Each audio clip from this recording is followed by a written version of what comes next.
wrap up, Keith, and talk about Rangers, because we know they've had a delay in materials that's meant the work on the Copland stand at Ibrox hasn't begun. What's your thoughts on this ongoing debacle in Rangers? Well, I think debacle is the right word. I mean, the stories coming out, it does appear to be a lot more than just actual delay in supplies.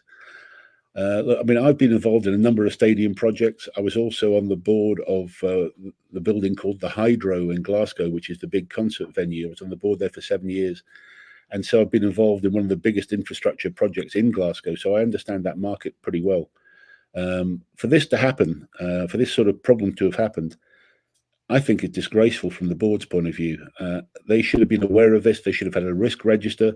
They should have either had the right consultants around to let them know of these problems, because there was always going to be a risk in terms of overseas supplies coming in.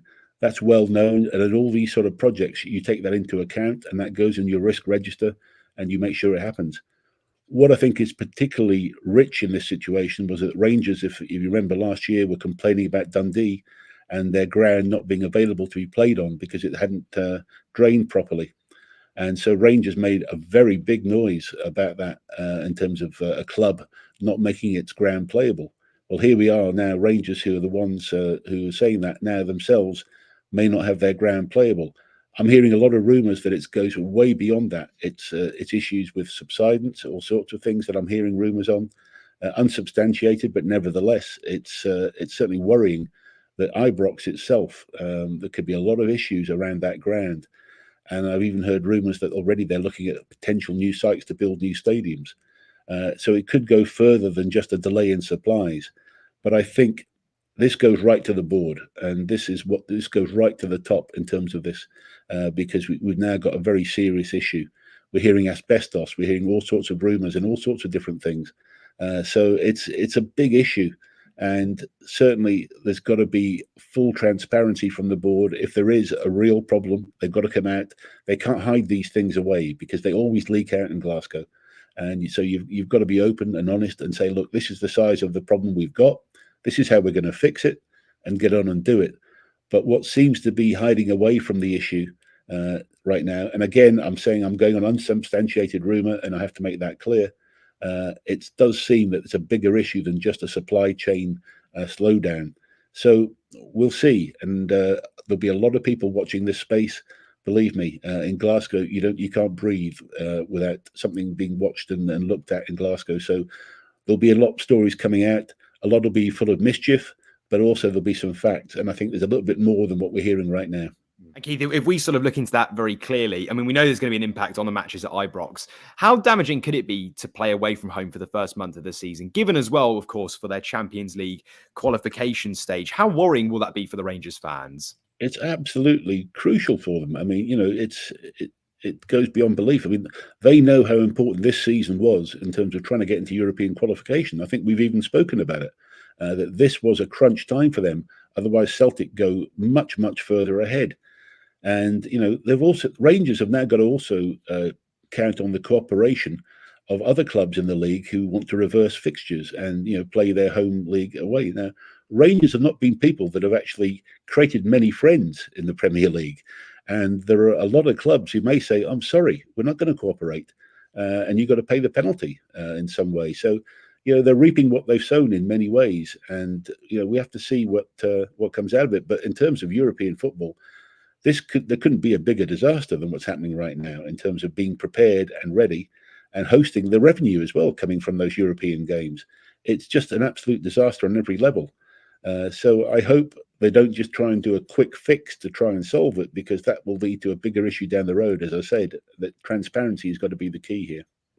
Is moving to Murrayfield, Keith, if we look at the short term, the only immediate option? And equally, what implications could that potentially incur? I mean, could we see it that they're likely to move there for the first 3 months to get things sorted? How long could this timeline go on for potentially?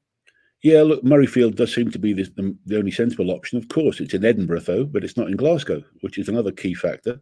And, there's a lot of issues around that in terms of policing and all sorts of issues that go on in transportation, etc. It's not a great solution. And it could be 3 months, it could be 6 months, it could be a whole season. Now we've seen clubs, move into other stadiums, Spurs into Wembley, etc. We've seen that happen, and that's normally, of course, we understand when there's been a major stadium issue, rebuilding a stadium, like as we have done with Spurs. But in this one, it's just about repairs. And so at the end, you don't really see any major gain for all this disruption. All you see is cost and loss of revenue. So it's a big issue for Rangers right now. And the way it came out and surfaced, and I noticed the chief executive has gone to Saudi Arabia for a new job as well. Maybe his timing is very clever.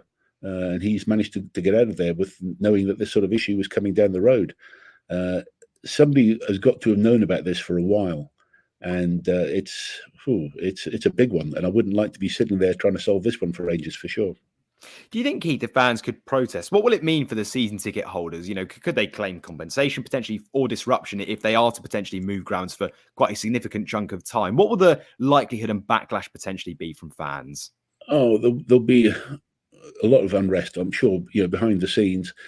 Rangers fans, though, are very good at trying to keep a public face together. They will try not. I think they'll try and do it behind closed doors, but it's going to be difficult. Look, until the arrangements become clear as to what they're going to do and how long this problem is going to last.